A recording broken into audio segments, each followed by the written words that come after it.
Hey there, I'm Caitlin, a librarian at Baltimore County Public Library. School is almost out, the sun is bright and shining, and the library is abuzz with excitement for summer reading. Here are some Dungeons & Dragons themed reads to help you complete the challenge.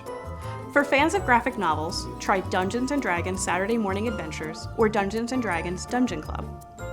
There are two children's D&D series, Dungeons & Dragons Endless Quest and Dungeons & Dragons Dragon Academy. These are great reads for elementary-age kids looking for adventure and magic. Teen romance fans are also covered. Christy Boyce has two amazing D&D themed romance books, Dungeons & Drama and Dating & Dragons.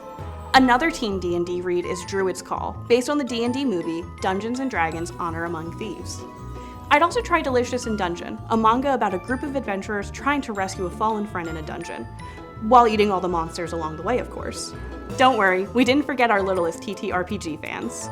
Dungeons & Dragons: A Long Rest for Little Monsters is an adorable rhyming picture book fit for any tiny nerd in training. Now you're ready to conquer the summer reading challenge. Make sure to sign up either online at bcpl.beanstack.com or visit your local branch of Baltimore County Public Library.